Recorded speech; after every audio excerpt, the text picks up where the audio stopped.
The first half of the 18th century was dominated by the quest to contain France.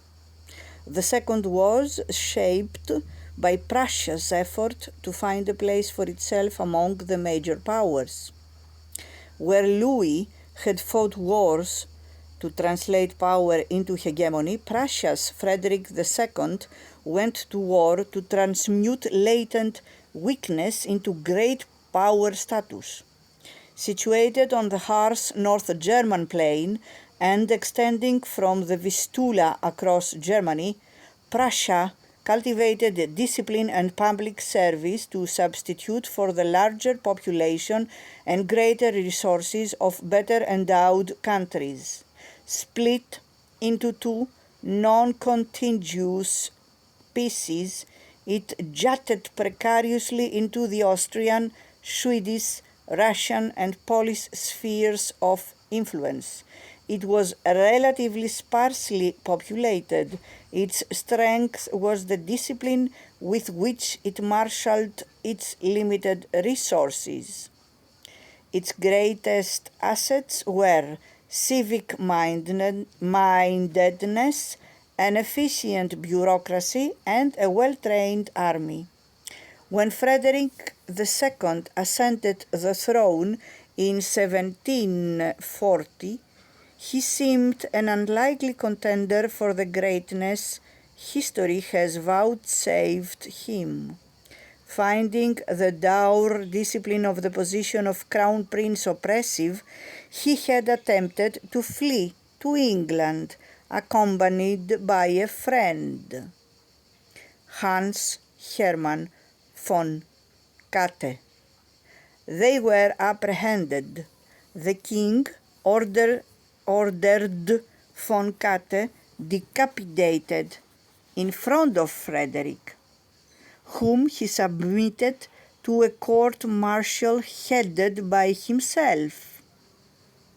He cross-examined his son with 178 questions, which Frederick answered so deftly that he was reinstated. His lover was decapitated. Hans Hermann von Katte. Surviving this searing experience was possible only by adopting his father's austere sense of duty and developing a general misanthropic attitude toward his fellow man. Frederick saw his personal authority as absolute, but his policies as limited rigidly by the principles of raison d'etat Richelieu had put forward a century earlier.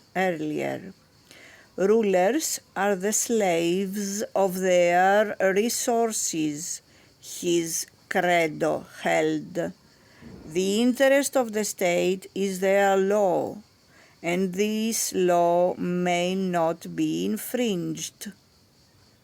Courageous and cosmopolitan, Frederick spoke and wrote French and composed sentimental French poetry even on military campaigns, subtitling one of his literary efforts Pas trop mal pour la vieille d'une grande bataille.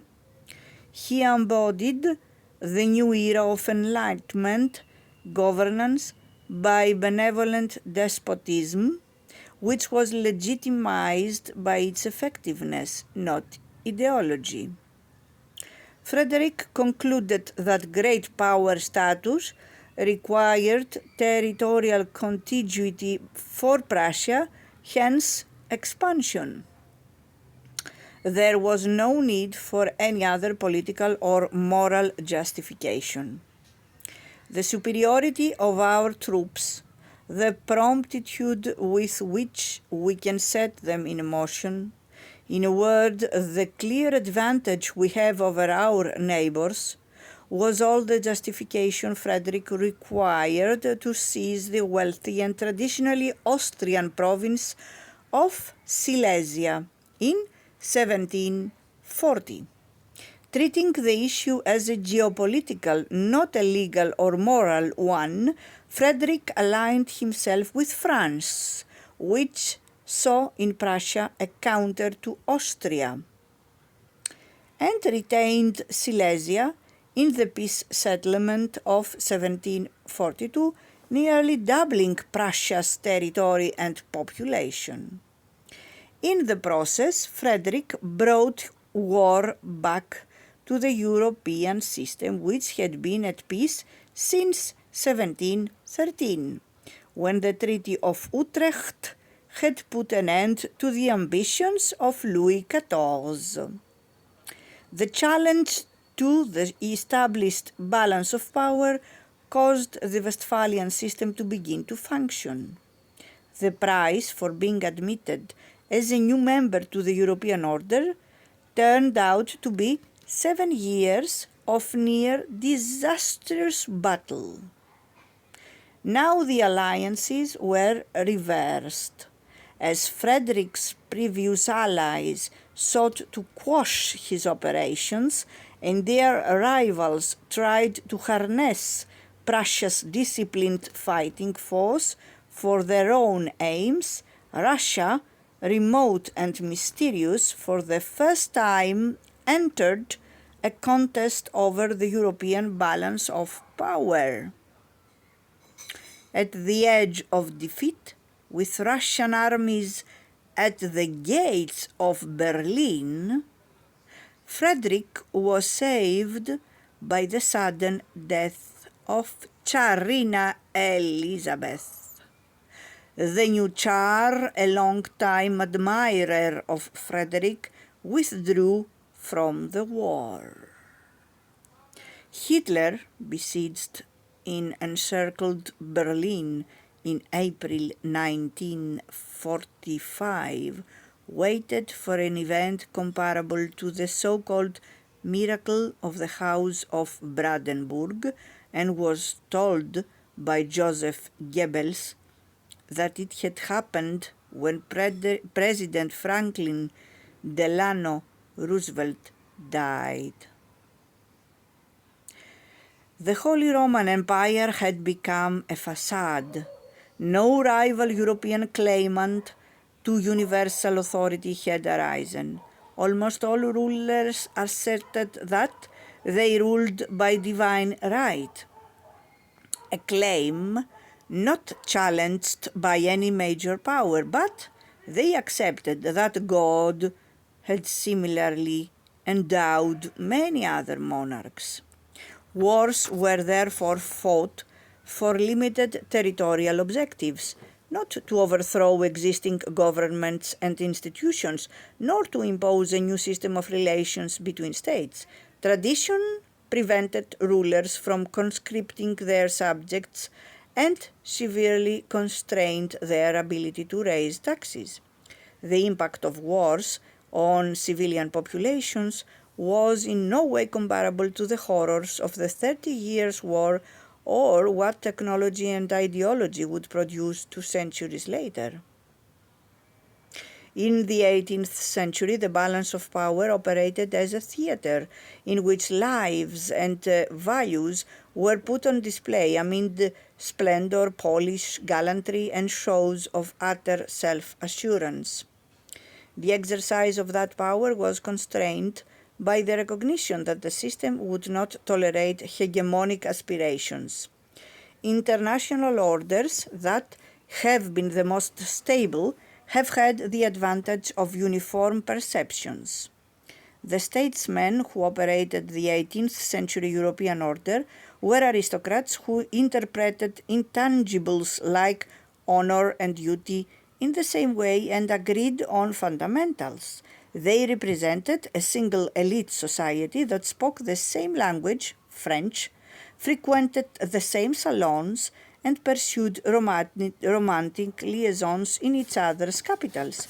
National interests, of course, varied, but in a world where a foreign minister could serve a monarch of another nationality, every Russian foreign minister until 1820 was recruited abroad, or when a territory could change its national affiliation as the result of a marriage, pact, or a fortuitous inheritance, a sense of overarching common purpose was inherent.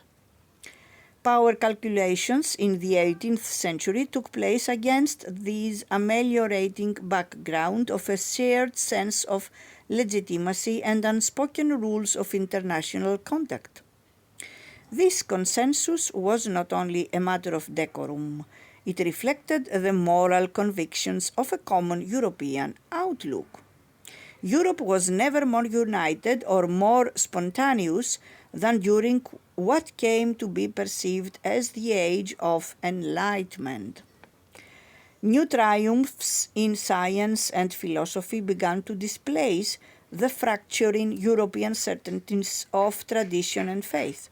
The swift advance of the mind on multiple fronts, physics, chemistry, astronomy, history, archaeology, cartography, rationality, bolstered a new spirit of secular illumination, auguring that the revelation of all of nature's hidden mechanisms was only a question of time. The true system of the world has been recognized, developed, and perfected, wrote the brilliant French polymath Jean Léron d'Alembert in 1759, embodying the spirit of the age. In short, from the earth to Saturn, from the history of the heavens to that of insects, natural philosophy has been revolutionized, and nearly all other fields of knowledge have assumed new forms. The discovery and application of a new method of philosophizing, the kind of enthusiasm which accompanies discoveries, a certain exaltation of ideas which the spectacle of the universe produces in us, all these causes have brought about a lively fermentation of minds, spreading through nature in all directions like a river, which has burst its dams. This fermentation has swept with a sort of violence everything along with it which stood in its way.